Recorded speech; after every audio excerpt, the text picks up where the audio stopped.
భాగ్యాన్ని అరెస్ట్ చేయించి శ్రీవల్లి భద్రావతి కుట్ర బయట పెట్టిన నర్మద. అసలు ఇదంతా ఎలా జరిగిందనేది వీడియోని స్కిప్ చేయకుండా చివరి వరకు చూడండి. ఇల్లు ఇల్లాలు పిల్లలు అప్కమింగ్ ఎపిసోడ్స్లో ఏం జరగబోతుందో ముందుగా తెలుసుకోవాలి అనుకుంటే కింద కనిపిస్తున్న హైప్ బటన్ మీద క్లిక్ చేసి వీడియోని లైక్ చేసి ఛానల్ని సబ్స్క్రైబ్ చేసుకుని పక్కనే ఉన్న బెల్ సింబల్లో ఆల్ పై క్లిక్ చేయండి. వల్లి నిజస్వరూపం పూర్తిగా రామరాజు తెలుసుకోవాలి అని మీరు కూడా కోరుకుంటే కామెంట్లో మీ అభిప్రాయాన్ని తెలియచేయండి. ఇంకా వల్లి అయితే పెద్ద ప్లానే వేస్తుంది. భద్రావతితో చేతులు కలిపి పాపం ఏమీ తెలియని తిరుపతి మీద 6 లక్షల దొంగతనం మోపాలని పక్కాగా ప్లాన్ చేస్తుంది. పైగా చందు బ్రెయిన్ని కూడా వాష్ చేస్తుంది. ఎందుకంటే చందుకి ఇప్పటి వరకు కూడా తిరుపతి మీద ఎలాంటి అనుమానం లేదు, కానీ తిరుపతి తీసుంటారు. రైస్ మిల్లుకి రాకముందే ఆ డబ్బులు కాచేసి ఉండొచ్చు కదా అన్న అనుమానాన్ని రేకెత్తించేసరికి నమ్మినట్టే ఉంటాడు. కానీ ఎందుకో చందు మా మామ అలాంటి వాడు కాదు. ఎందుకంటే మేము పుట్టక ముందు నుంచి మా నాన్నకు ఎంతో నమ్మకస్తుడు. డబ్బు గురించి ఆశపడే మనిషి అయితే కాదు. చిన్నప్పటి నుంచి మేము మా మామని చూస్తూనే పెరిగాము. ఎప్పుడూ డబ్బు గురించి ఆశపడడం, స్వార్థంగా ఆలోచించడం అలాంటిదేమీ లేదు. ఒట్టి బాగులవాడు. పైగా అమాయకుడు. మా నాన్న ఎంత చెప్తే అంత వినేవాడు. పైగా మా నాన్నకు ఎంతో నమ్మకమైన వాడు. ఎన్ని సంవత్సరాల్లో లేనిది ఇప్పుడు ఎందుకు మామ 6 లక్షల రూపాయలు తీస్తాడు? తీసే అవకాశమే ఉండదు అని చెప్పి ఇంకా అనుకుంటాడు చందు. అయితే మరుసటి రోజు ఉదయాన్నే పుట్టినరోజు కదా, పుట్టినరోజు హడావిడిగా ఇక్కడ పూజ మొత్తం పూర్తి చేస్తారు. మేనల్లుళ్ళందరూ ఆట పట్టిస్తారు. ఇంకా వాళ్ళక్క అర్జెంటుగా రమ్మని కబురు పంపించడంతో బయలుదేరి వెళ్తాడు. వెళ్ళేసరికి భద్రావతి వల్లి ఇద్దరు ప్లాన్ చేసుకున్నట్టుగా 6 లక్షల రూపాయలు విలువ గల చైన్ని కాస్త తిరుపతి మెడలో వేసేస్తుంది. సుకన్య ఫోన్ చేయడంతో తిరుపతి హడావిడిగా వచ్చేస్తాడు. వచ్చేసేసరికి హాయ్ సుక్కు అని బయటకు వచ్చి ఫోన్ లిఫ్ట్ చేయడంతో హ్యాపీ బర్త్డే అని చెప్పనేసరికి అంతేనా, ఫోన్లోనేనా, డైరెక్ట్గా కనిపించి చెప్పొచ్చు కదా అనగానే నేను అక్కడికి వస్తే మీ అక్క చీపురి కట్ట తిరిగేస్తుంది అని చెప్పనేసరికి సర్లే అమ్మ, ఫోన్లో అయినా చెప్పావు, సాయంత్రం నేను బయటికి వస్తాను అప్పుడు మాట్లాడుకుందామని చెప్పనేసరికి సరే అని ఇంకా మాట్లాడి లోపలికి వెళ్ళిపోతాడు. వెళ్ళిపోయేసరికి చందు రైస్ మిల్ దగ్గరికి బయలుదేరి వెళ్ళాడు కదా, లారీలు ధాన్యం వచ్చేస్తుంది, దింపేస్తారు. సార్ అమౌంట్ అని చెప్పనగానే అది రేపు పంపిస్తాను అని చెప్పనేసరికి రేపు పంపించడం ఏంటి సార్? మీ నాన్నగారైతే ధాన్యం అన్లోడ్ అవ్వడంతో వెంటనే అమౌంట్ ఇచ్చేసేవారు. మేము తీసుకెళ్ళి ఓనర్కి అప్పచెప్పేసేవాళ్ళం. మీరేంటి రేపు పంపిస్తాను అని చెప్తున్నారు అనగానే ఈరోజు అమౌంట్ కొంచెం సర్దుబాటు కాలేదు, రేపు ఖచ్చితంగా పంపిస్తాను, ఏమి అనుకోవద్దని మీ ఓనర్ గారికి చెప్పండి అని చెప్పి చందు పంపించేస్తాడు. వెళ్ళిన వాళ్ళు ఉండరు కదా, వాళ్ళు ఓనర్కి చెప్పడంతో ఇదేంటి రామరాజు గారైతే డబ్బులు వెంటనే ఇచ్చేస్తారే, ఆయన దగ్గర డబ్బులు లేట్ అయ్యే అవకాశమే లేదు, రామరాజు గారు వెంటనే డబ్బులు ఇచ్చేస్తామని కూడా చెప్పారు కదా, అసలు ఎందుకు ఇదంతా జరిగిందో అని చెప్పి వెంటనే రామరాజుకి ఫోన్ చేస్తాడు. ఏంటండి రామరాజు గారు, డబ్బులు ఏమన్నా ఇబ్బంది పడుతున్నారా? అమౌంట్ పంపించలేదు. సరే రేపు పంపిస్తానని మీ అబ్బాయి చందు చెప్పాడంట.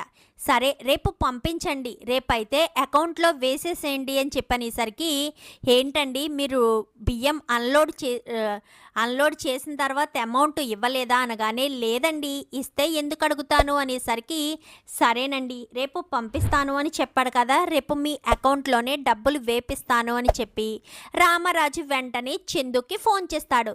రే పెద్దోడా ఎక్కడున్నావు అనగానే ఇప్పుడే రైస్ మిల్లోంచి ఇంటికి బయలుదేరుతున్నాను నాన్న అని చెప్పనేసరికి నేను ఆల్రెడీ ఇంటికే వస్తున్నాను, సరే ఇంటి దగ్గరే ఉండు నేను వచ్చేంత వరకు అని చెప్పనగానే సరే నాన్న అంటూ ఫోన్ పెట్టేస్తాడు. ఓనర్ ఫోన్ చేసి చెప్పుంటాడు నాన్నకు, అందుకే నాన్న ఇంత సీరియస్గా మాట్లాడుతున్నాడు. ఇప్పుడు నేను ఏం చేయాలి? నాన్న ఇంటికి వస్తే ఎలా సమాధానం చెప్పాలి, ఏం సమాధానం చెప్పాలి అని ఇంకా కంగారు పడుతూ ఉంటాడు చందు. అయితే ఇంకా అలా వస్తూ నర్మద నడుచుకుంటూ వెళ్తూ ఉండగా నర్మదకి డాష్ అంటే బండితో పాటు నర్మదని గుద్దేయడానికి వచ్చేపోతాడు చందు. బావ బావ అని చెప్పి గట్టిగా పిలిచేసేసరికి ఇంకా నర్మద అలా పిలవడంతో చందు నార్మల్ స్థితికి వస్తాడు. ఏమైంది బావా, ఏంటి అంత పరధ్యానంగా బండి నడుపుతున్నారు, అసలు ఏం జరిగింది అనగాని, ఏమీ లేదు నర్మద అని చెప్పాను. కానీ లేదు బావగారు, మీరు ఏదో దేని గురించో టెన్షన్ పడుతున్నారు.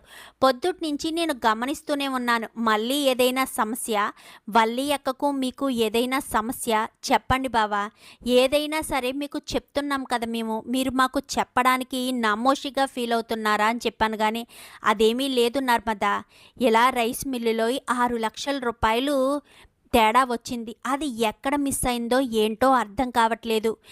మా వల్లి ఏమో తిరుపతి బాబాయే తీసుంటాడు అని నింద వేస్తుంది. కానీ నాకు అనిపించట్లేదు. ఎందుకంటే మా మావయ్య ఏంటో మాకు తెలుసు. మేము పుట్టక ముందు నుంచి కూడా మా నాన్నకు కుడి భుజంలా ఉన్నాడు. అసలు ఏ డబ్బు కోసం ఆశపడే వ్యక్తి కాదు. మరి అలాంటిది మావయ్య ఎందుకు డబ్బులు తీసుకుంటాడు? పైగా 6 లక్షల రూపాయలు. 100 రూపాయలు కావాలన్నా నన్ను అడిగి తీసుకునే మా మావయ్య 6 లక్షల రూపాయలు ఎందుకు తీసుకుంటాడు అన్న అనుమానం వస్తుంది. అసలు డబ్బులు ఎక్కడ మిస్ అయ్యాయో అర్థం కావట్లేదు అనగానే, రైస్ మిల్లులో సీసీ కెమెరాలు ఉన్నాయి కదా బావగారు అనగానే, ఉన్నాయి నర్మదా అని చెప్పనేసరికి, అయితే ఒక్కసారి రైస్ మిల్లుకి తీసుకువెళ్ళండి, అక్కడే ఏంటో తెలుస్తుంది అని చెప్పాను. కానీ సరేనని ఇంకా చందు కాస్త రైస్ మిల్ దగ్గరికి వెళ్తాడు. ఈలోపు రామరాజు రానే వస్తాడు. రావడంతో ఇంకా చాలా విసుగ్గా ఉంటాడు. ఏమైందండి, ఏం జరిగింది అని చెప్పి బుజ్జమ్మ అడిగిన సమాధానం చెప్పకపోవడంతో ఏమైంది నాన్న అంటూ ఇంకా ధీరజ్ అడుగుతాడు. అసలు పెద్దోడు ఏమనుకుంటున్నాడు? ఆ రైస్ మిల్ వాళ్ళకి 6 లక్షల రూపాయలు ఇవ్వాలి, ధాన్యం తీసుకురావడంతో వాళ్ళకి డబ్బులు ముట్ట చెప్పాలి. కానీ డబ్బులు ఇవ్వకుండా ఏం చేస్తున్నాడు? అసలు డబ్బులు ఇవ్వాలి కదా అంటూ మాట్లాడేసరికి, డబ్బులు ఇవ్వడానికి ఉండాలి కదా మామయ్య గారు అంటూ వల్లి మాట్లాడుతుంది. ఏంటమ్మా ఏమంటున్నావు? డబ్బులు ఇవ్వడానికి ఉండడం ఏంటి? ఆల్రెడీ నిన్న 8 లక్షల రూపాయలు ఇచ్చాడు కదా అనగానే, ఏరా తిరుపతి, నువ్వే కదా డబ్బులు వసూలు చేసుకొచ్చావు అనగానే, అవును బావా, నేనే వసూలు చేసుకొచ్చాను, చందుకు కూడా ఇచ్చాను కదా, మరి ఆ డబ్బులు పెద్దోడు ఏం చేశాడు అనగాని, ఏంటి బాబాయ్ ఏమీ తెలియనట్టు అడుగుతున్నావు, అందులోంచి 6 లక్షల రూపాయలు దొంగతనం చేసింది నువ్వే కదా అని చెప్పి వల్లి అంటుంది. ఏం మాట్లాడుతున్నావు వల్లి? నేను 6 లక్షల రూపాయలు దొంగతనం చేయడం ఏంటి? దొంగతనం చేయవలసిన అవసరం నాకే ఉంది. అసలు నేనే దొంగతనం చేశానని ఎలా అంటున్నావు? నీ దగ్గర సాక్ష్యం ఉందా అనగాని, నీ మెళ్ళో దరగదగా మెరుస్తున్న బంగారపు చైనే తెలుస్తుంది బాబాయ్. నువ్వు 6 లక్షల రూపాయలు దొంగతనం చేసి ఆ చైన్ని మెడలో వేసుకున్నావన్న విషయం తెలుస్తుంది అని చెప్పనేసరికి, లేదు బావా, ఈ చైను మా భద్రావతి అక్కే నన్ను పిలిచి నాకు పుట్టినరోజు శుభాకాంక్షలు చెప్పి ఈ గోల్డ్ చైన్ని అక్కే వేసింది బావా అని చెప్పాను. కానీ బాగుంది బాబాయ్, చాలా బాగుంది. ఏంటి, మిమ్మల్ని ఆ ఇంటి గడప కూడా తొక్కొద్దని చెప్పిన మీ అక్కగారు మిమ్మల్ని పిలిచి ఇంత పెద్ద చైను, సుమారు 6 లక్షల రూపాయలు ఉంటుంది, ఇంత పెద్ద చైన్ని మీ మెడలో వేసిందా? ఏంటి బాబాయ్, మా చెవులో ఏమన్నా కాలీఫ్లవర్లో పెట్టుకుని కనబడుతున్నామా ఏంటి అనగానే, నేను అబద్ధం చెప్పాల్సిన అవసరం లేదు, నిజమక్క, పెద్దక్కే పిలిచి మరీ వేసింది, కావాలంటే మీరు పెద్దక్కనే అడగండి అనేసరికి, ఏంట్రా ఇది, ఏంటిదంతా అని చెప్పాను. కానీ ఏమో నాన్న, ఎవరూ కూడా ఇంటికి వెళ్ళడం చూడలేదు, మామయ్య అంటున్నాడు కదా, ఒక్కసారి ఆ భద్రావతిని కూడా అడిగితే తెలిసిపోతుంది కదా, నింద వేశారు కదా, నింద నిజం కాదని తెలుసుకోవాలి కదా అని చెప్పనేసరికి, సరే బయటకు వచ్చి రండి బావా నిరూపిస్తాను అని అందరూ గేటు దగ్గరికి వస్తారు. గేటు దగ్గరికి వచ్చేసరికి భద్రావతి అక్క అంటూ పిలిచేసరికి, ఏంట్రా ఏంటి అని చెప్పాను. కానీ నువ్వే కదా నన్ను నా పుట్టినరోజని ఈరోజు ఇంటికి పిలిచి ఈ బంగారపు చైను మెడలో వేసావు అనగాని, ఏం మాట్లాడుతున్నావురా, ఈరోజు నీ పుట్టినరోజా? నీ పుట్టినరోజని నాకేం తెలుసు? నువ్వు ఎప్పుడైతే ఈ అనాథ చేపట్టుకుని ఇంట్లోంచి వెళ్ళిపోయావో అప్పుడే నీ పుట్టినరోజుని మర్చిపోయాను. 6 లక్షల ఏంటది, అంత బంగారపు చైను మెడలో వేయాల్సిన అవసరం నాకేముంది? నేనెందుకు వేస్తాను, నాకు అవసరం లేదు అంటూ మాట్లాడేసరికి ఒక్కసారిగా షాక్ అయిపోతాడు ఇంకా తిరుపతి అయితే, అక్క నువ్వే కదక్క ఉదయం పిలిచి మరీ బంగారపు చైను వేయమని చెప్పావు. మరి బంగారపు చైను ఎక్కడి నుంచి అక్క, ఎలా అక్క, నాకు తెలీదు, నువ్వే కదా వేసావు అనగాని, ఏం మాట్లాడుతున్నావురా, నేనెందుకు వేస్తాను, నాకు వేయవలసిన అవసరం లేదు అంటూ చెప్పేసేసరికి, లేదు నువ్వే వేసావక్క, నువ్వు అబద్ధం చెప్తున్నావు, నువ్వు ఎందుకక్క అబద్ధం చెప్తున్నావు అని చెప్పాను. కానీ లేదురా, నేను అబద్ధం చెప్పడం లేదు, నేను వేయలేదు, ఏమో నాకేం తెలుసు నువ్వు బంగారపు చైను ఎక్కడి నుంచి తెచ్చుకున్నావో, ఎలా తెచ్చుకున్నావో అంటూ మాట్లాడేసరికి, బావా బావా అంటూ ఇంకా, లేదు బావా లేదు బావా అంటూ ఇంక ఇక్కడ గొడవ జరుగుతూ ఉంటుంది. చి, ఎవరిని నమ్మాలో ఎవరిని నమ్మకూడదో కూడా తెలియడం లేదని రామరాజు లోపలికి వచ్చేస్తాడు. వచ్చేసేసరికి చాలా బాధపడతాడు తిరుపతి. ఎందుకంటే వాళ్ళని అక్క బావలుగా కాకుండా అమ్మా నాన్నలుగా ఉన్నవాడు ఒక్కసారిగా బంగారపు చైను కోసం ఇంత దిగజారిపోయానా, అక్కెందుకు అబద్ధం చెప్తుంది అంటే బావ వీళ్ళంతా చెప్పేది నమ్ముతున్నాడా, ఇంకేంటి మావయ్య ఇంకా సైలెంట్గా ఉంటారేంటి, ఎప్పటికైనా అర్థమైందా, 6 లక్షల రూపాయలు మాయించేసి ఈ తిరుపతి బాబాయే బంగారపు చైను కొనుక్కుని మెడలో వేసుకున్నారని క్లియర్గా తెలుస్తుంది కదా మామయ్య అంటూ ఇంక వల్లి మొదలు పెడుతూ ఉంటుంది. ఇంకా వీళ్ళిద్దరూ రైస్ మిల్కి వెళ్ళారు కదా, ఇదిగో అమ్మ నర్మదా సీసీ కెమెరాలు సిస్టమ్ అది ఇది అనేసరికి, ఓకే బావగారు ఒక్క నిమిషం అంటూ ఓపెన్ చేసి చూస్తారు. ఇంతకీ ఎప్పుడు పోయాయి డబ్బులు అంటే, మీరు తిరుపతి బాబాయ్ ఎప్పుడు డబ్బులు తీసుకొచ్చి ఇచ్చాడు అనేసరికి, ఇంకా తిరుపతి మామయ్య మధ్యాహ్నం తీసుకొచ్చాడు అనగానే, ఆ తర్వాత ఎవరైనా ఇక్కడికి వచ్చారా అనగానే, వల్లి వాళ్ళ అమ్మ వాళ్ళ నాన్న ఇక్కడే ఉన్నాడు, సుకన్య వీళ్ళ ముగ్గురు వచ్చారు అనేసరికి, సరే బావగారు అని చెప్పి ఇంకా వెంటనే వాళ్ళ ముగ్గురు ఉన్నది ఓపెన్ చేసింది. ఓపెన్ చేసేసరికి మామూలు వీళ్ళు కింద కూర్చున్నారు కాబట్టి సుకన్య వీళ్ళకి అడ్డుగా ఉండడంతో డబ్బులు తీసి క్యారేజీలో వేయడం కనిపించదు. కానీ సీసీ కెమెరా పైన ఉంటుంది కదా, అంటే పై యాంగిల్లోంచి చూస్తే అప్ యాంగిల్లోంచి చూస్తే క్లియర్గా కనిపిస్తుంది కదా.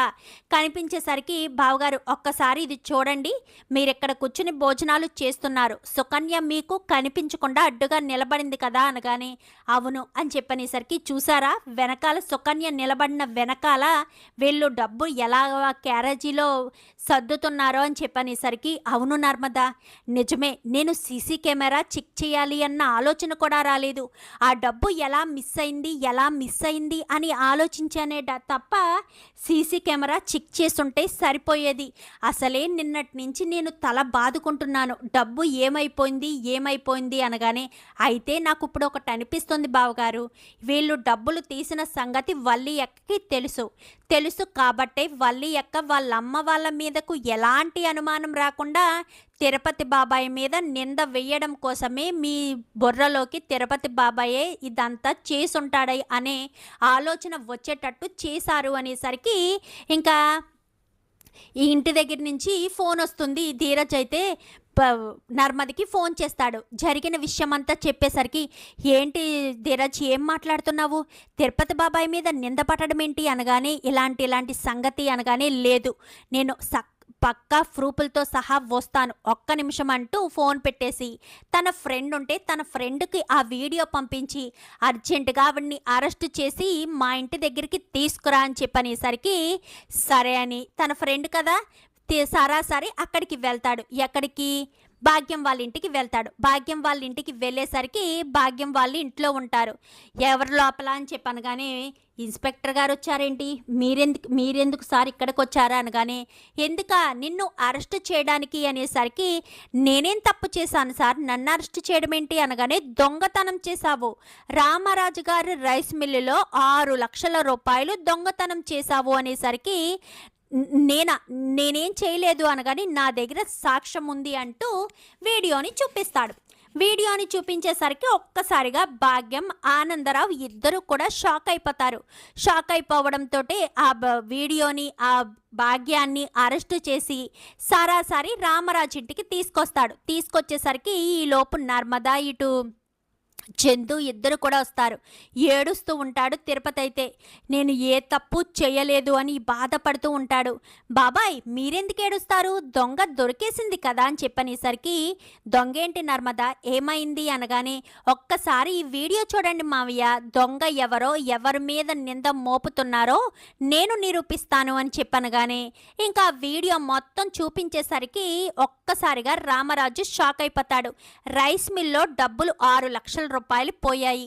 ఆ డబ్బులు పోయిన సంగతి ఈ వల్లికి తెలిసి తిరుపతి బాబాయ్ మీద నింద వేయడం కోసం ఆ భద్రావతితో మాట్లాడి భద్రావతి ఈవిడి చేతులు కలిపి పాపం తిరుపతి బాబాయ్ మీద నింద వేశారు. నిజానికి ఆ చైను తిరుపతి బాబాయ్కి భద్రావతి గారే వేసుంటారు మామయ్య, అబద్ధం చెప్తున్నారు అనేసరికి అది కూడా నిరూపిద్దామని వెంటనే ప్రేమకు ఫోన్ చేస్తుంది వల్లి అయితే, నర్మదైతే ఫోన్ చేసి చెప్పక్క అనగానే, మీ ఇంట్లో హాల్లో సీసీ కెమెరా ఉందా అని చెప్పనేసరికి ఉందక్క అని చెప్పనగానే, బాబాయ్ మీరు ఆ ఇంటికి ఏ టైంకి వెళ్ళారు అనగానే, సుమారు 8 గంటల సమయంలోనమ్మా అని చెప్పనగానే, 8 గంటల సమయంలో తిరుపతి బాబాయ్ హాల్లోకి వచ్చి మీ అత్తతో బంగారపు చైన్ వేయించుకున్నాడో లేదో ఒక్కసారి చూసి ఆ వీడియోని నాకు ఫార్వర్డ్ చేయితే ప్రేమ అని చెప్పాను. కానీ ఒక్క నిమిషం అక్క అంటూ గబగబా సీసీ కెమెరాల రూమ్లోకి వెళ్ళి చూసేసరికి బాబాయ్ వచ్చాడు. మా అత్తే ఆ చైన్ మెడలో వేసింది అనేసరికి ఒక్కసారిగా రామరాజు షాక్ అయిపోతాడు. వీడియోని పంపించు అనగానే వెంటనే ఆ వీడియోని పంపిస్తుంది. పంపించేసరికి చూడండి మామయ్య, ఆ చైన్ భద్రావతే వేసింది. ఈ భద్రావతి వల్లితో చేతులు కలిపి చైన్ వేసి అబద్ధం చెప్పమంటే అబద్ధం చెప్పింది. పాపం అక్కడ తమ్ముడు దొంగ అవుతున్నాడన్న విషయం మరి భద్రావతికి తెలుసో తెలీదో, లేక ఈవిడ గారు ఆవిడికి ఏమీ సహాయం చేశారో తెలియదు, కానీ ఇద్దరు కలిసి ఎంత ప్లాన్ చేశారు. ఆ డబ్బులు దొంగతనం చేసింది ఈ భాగ్యం అని చెప్పని క్లియర్గా మొత్తం అన్ని వీడియోలు చూపించేసరికి భాగ్యం చెంప చెల్లు మనిపిస్తాడు రామరాజు. నీకు అసలు ఈ ఇంటికి వచ్చే అర్హత ఉందా అని చెప్పాను. కానీ వల్లి అక్క గురించి మీరు చాలా విషయాలు తెలుసుకోవాలి మామయ్య గారు అని చెప్పాను. కానీ అవును నాన్న, నీకు ఎప్పుడో ఈ విషయం చెప్పేస్తాను అంటే అమ్మే చెప్పకుండా ఆపింది. ఎందుకంటే వల్లిని ఏరుకోరి మరి మీరు నా జీవితంలోకి తీసుకొచ్చారు కాబట్టి, ఒకవేళ వల్లి ఏ చిన్న తప్పు చేసినా మీరు బాధపడతారు అన్న ఒకే ఒక్క కారణం చేత కావాలనే అమ్మ నిజాన్ని దాచిపెట్టింది. కానీ చూసావమ్మా, ఆ రోజే నిజం చెప్పేసి ఉంటే ఈరోజు పుట్టినరోజు పూట నీ తమ్ముడు ఎంత బాధపడేవాడు కాదు. నీ తమ్ముడి మీద ఎంత పెద్ద నింద వేశారో చూసావు కదా అని చెప్పనేసరికి ఇంకా వేదవతి కూడా వల్లి చెంప పగలగొడుతుంది. పోనీలే కదా, ఆడపిల్లవి ఎన్ని అబద్ధాలు చెప్పినా ఎన్ని మోసాలు చేసినా నా కూతురు జీవితాన్ని నాశనమే చేసినా నిన్ను క్షమించాను కదే, చివరికి నా తమ్ముడి మీద దొంగతనం నేరం మోపుతావా? చిచి, నీలాంటి దాన్ని క్షమించి ఇంట్లో పెట్టుకోవడం నేను చేసిన పెద్ద తప్పు అంటూ వేదవతి మాట్లాడేసరికి, ఏంటి బుజ్జమ్మ ఏమంటున్నావు, మన కూతురు జీవితాన్ని నాశనం చేయడం ఏంటి అనగానే, అవును నాన్న, ఆ విశ్వగాడికి అమూల్యకు ప్రేమాయణం నడిపించింది ఎవరో కాదు, ఈ వల్లియే. ఈ వల్లి బ్రెయిన్ వాష్ చేయడం వల్లే అమూల్య విశ్వక్ని ప్రేమించింది అనేసరికి ఒక్కసారిగా షాక్ అయిపోతాడు ఇంకా రామరాజు అయితే. ఏం మాట్లాడుతున్నావు పెద్దోడా అని చెప్పాను. కానీ అవును నాన్న అంటూ అమూల్య మాట్లాడుతుంది. నాకు విశ్వక్ని ప్రేమిస్తే 2 కుటుంబాలు ఒకటవుతాయని పదే పదే విశ్వ గురించి, విశ్వకు ఫోన్ నెంబర్తో సహా అన్నీ నాకు ఇచ్చింది వల్లి వదినే నన్ను తీసుకువెళ్ళి పెళ్ళి రేపనగా ముందు రోజు రాత్రి నేను రాను అని ఎంత చెప్తున్నా నా మాట వినిపించుకోకుండా విశ్వకు తీసుకువెళ్ళి నన్ను అప్పగించారు అంటూ చెప్పేసేసరికి ఒక్కసారిగా రామరాజు షాక్ అయిపోతాడు. ఏంటమ్మా, ఏంటి నువ్వు చెప్పేది చిన్నమ్మాయి అనగానే, అవును నాన్న, విశ్వక్కి అప్పగించింది నన్ను వీళ్ళమ్మ ఈవిడ ఇద్దరు కలిసే నన్ను తీసుకెళ్ళి విశ్వక్కి అప్పగించారు అంటూ చెప్పడంతో రామరాజుకి ఒక్కసారిగా పిచ్చ కోపం వస్తుంది. ఎందుకంటే తన కూతురు జీవితాన్ని నాశనం చేస్తే చూస్తూ ఎందుకు ఊరుకుంటాడు? ఇన్ని రోజులు ఎవరు చేశారన్న విషయం తెలియలేదు, వల్లియే చేసింది అన్న విషయం తెలిసిన తర్వాత కూడా ఎందుకు వదిలేస్తాడు? అంతేకాదు నాన్న, తను కడుపుతో ఉందని నాటకమాడి ఇంట్లో అడుగుపెట్టారు. ఎందుకంటే ఎప్పుడైతే అమూల్య జీవితాన్ని నాశనం చేసిందో అప్పుడే దీన్ని ఇంటి నుంచి బయటకు గెంటేశాను.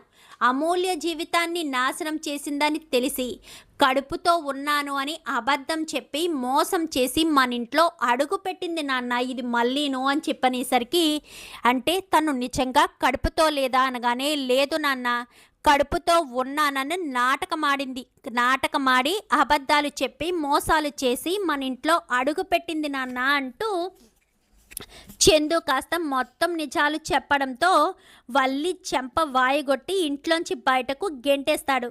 ఇన్స్పెక్టర్, దీన్ని తీసుకుని అరెస్ట్ చేయండి. మా ఇంట్లోవి ఇంతకు ముందు 10 లక్షల రూపాయలు తీసుకున్నారు, వాటికి సంబంధించి ఏ విషయం చెప్పలేదు. ఇప్పుడు మళ్ళీ 6 లక్షల రూపాయలు రైస్ మిల్లులో దొంగతనం చేశారు. యారా పెద్దోడా, ఇంకేమైనా పోయాయా అనగానే, మొత్తం సీసీ కెమెరా మొత్తం చెక్ చేసి చెప్తాను నాన్న. ఎప్పుడెప్పుడు ఎంత డబ్బు మిస్ అయిందో నాకు అన్నీ గుర్తున్నాయి. ఒకసారి 20,000, ఒకసారి 2 లక్షలు, ఒకసారి 40,000 చాలా మిస్ అయ్యానన్న. ప్రతి ఒక్కటి మీ దృష్టికి తీసుకురావడం ఎందుకులే అని ఊరుకున్నాను. ఇప్పుడు నాకు అర్థమవుతుంది, ఈ వల్లి వాళ్ళ నాన్న వచ్చిన ప్రతిసారి కూడా డబ్బు మిస్ అవుతుందని ఇప్పుడు తెలుస్తుంది అని చెప్పి ఇంకా చందు కాస్త అనేసరికి, అది కాదు అల్లుడు గారు అనగానే, నోర్మి, నీ కూతురే నాకు అవసరం లేదన్నప్పుడు నువ్వు నాకు అత్తగారువేంటి? నువ్వింకా మాతో మాట్లాడద్దు, మా ఇంటి దరిదాపుల్లో కూడా రావద్దు, ఇన్స్పెక్టర్ తీసుకువెళ్ళండి అని చెప్పనేసరికి ఇంకా అక్కడి నుంచి కాస్త భాగ్యాన్ని తీసుకుని వెళ్ళిపోతారు. ఇంకా తిరుపతి ఏడుస్తూ ఉంటాడు. ఏడుస్తూ ఉండేసేసరికి, తిరుపతి అని చెప్పాను కానీ, నేను తప్పు చేస్తానా బావా? నన్ను అర్థం చేసుకున్నది ఇంతేనా? నేను నీ పెద్ద కొడుకుని అనుకున్నాను, నా గురించి ఎవరో ఏదో చెప్తే నువ్వు నమ్మేశావా బావా అంటూ ఇంకా ఎంతగానో ఏడుస్తూ ఉంటాడు తిరుపతి. అయితే నన్ను క్షమించు తిరుపతి, నేను ఒక్క క్షణం ఆలోచన చేయలేకపోయాను. నువ్వెలాంటి వాడువో అని నాకు తెలిసినా నా కంటికి కనిపించిన సాక్ష్యాలు బట్టే నేను ఆలోచించగలిగాను, కానీ నా మనసుని అర్థం చేసుకోలేకపోయాను. నా మనసు చెప్పేది నేను వినలేకపోయాను. ఎంత పెద్ద పొరపాటు చేశానో ఇప్పుడు నాకు అర్థమవుతుంది అంటూ మాట్లాడేసరికి, నన్ను క్షమించు తిరుపతి అని చెప్పాను కానీ, లేదులే బావా, నీ తప్పేముంది, తప్పు నాదే అని చెప్పాను కానీ, లేదు తిరుపతి, నీ తప్పు కాదు, నాదే తప్పు. నువ్వేంటో, నువ్వు ఎలాంటి వాడవో, నువ్వు ఆస్తి అంతస్తును వదిలేసి నా చెయ్యి పట్టుకొని 6 ఏళ్ల వయసులోనే మా అక్క బావే కావాలని మాకు అండగా నిలబడ్డావు. వయసుకు నువ్వు చిన్నవాడివైనా మనసులో మాకంటే పెద్దవాడివి. అలాంటిది నిన్ను కూడా మేము అర్థం చేసుకోలేకపోయాము. ఎంత పెద్ద పొరపాటు చేశానో నాకు ఇప్పుడు అర్థమవుతుంది. నన్ను క్షమించు తిరుపతి అంటూ రామరాజు కాస్త నమస్కారం చేస్తాడు. బావా, నువ్వు నాకు క్షమాపణ చెప్పడం ఏంటి బావా? మీరు నాకు క్షమాపణ చెప్పడం ఏంటి? మీ ఆశీర్వాదాలే కావాలి తప్ప మీ క్షమాపణలు మాకు వద్దు బావా, నాకు వద్దు. నేను ఎప్పుడూ కూడా మీ క్షమాపణలో నుంచి కోరుకోను. నాకు మీరంటే చాలా గౌరవం, మీరంటే చాలా ఇష్టం. కష్టపడి నా కళ్ళ ముందే గొప్ప స్థాయికి వచ్చారు మీరు. ఇంత పెద్ద కుటుంబాన్ని ఏర్పరచుకున్నారు. అలాంటిది మిమ్మల్ని ఎప్పుడైనా ఎవరైనా ఏమన్నా అంటే నేను ఊరుకుంటానా? అలాంటిది మీరు నన్ను తప్పుగా అర్థం చేసుకున్నారనే బాధే తప్ప అంతకు మించి నాకు ఏ బాధ లేదు బావా. నేను మిమ్మల్ని క్షమించే అంత గొప్పవాడినైతే కాదు బావా. తప్పు జరిగింది, పొరపాటు జరిగింది, సరే బావా అని చెప్పి ఇంకా నేను వెళ్తున్నాను బావా అని చెప్పి వెళ్ళబోతూ ఉండేసరికి, నన్ను వదిలి వెళ్ళిపోతావా తిరుపతి? మీ అక్క చెయ్యి పట్టుకున్న రోజునే నువ్వు నా చెయ్యి పట్టుకున్నావు. జీవితాంతం మీ అక్క నాకు తోడుగా ఎలా ఉంటుందో నువ్వు కూడా నా ఇంట్లో నా బిడ్డగా ఉంటావు అని నేను అనుకున్నాను తిరుపతి అని చెప్పి మాట్లాడేసరికి ఇంకా ఏం మాట్లాడాలో కూడా అర్థం కాక ఇంకా తిరుపతి అయితే ఏడ్చుకుంటూ రామరాజుని పట్టుకుని ఏడుస్తూ ఉంటాడు. ఏడుస్తూ ఉండేసరికి ఇంకా రామరాజు అయితే, నన్ను వదిలి వెళ్ళొద్దు తిరుపతి అంటూ మరొక్కసారి క్షమాపణ చెప్పి నీ కాళ్ళు పట్టుకుని క్షమాపణ అడగనాను. కానీ బావా, ఏం మాట్లాడుతున్నావు? తండ్రి కొడుకు కాళ్ళు పట్టుకుంటాడా బావా అంటూ గట్టిగా హత్తుకుంటాడు తిరుపతి అయితే. చూద్దాం మరి రాబోయే ఎపిసోడ్స్లో ఎలాగే జరగాలని, వల్లికి అటు భద్రావతికి కూడా సరైన గుణపాఠం చెప్పాలని, భాగ్యాన్ని అరెస్టు చేయించాలని మీరు కూడా కోరుకుంటే కామెంట్లో ఎస్ అని టైప్ చేయండి. Thank you for watching.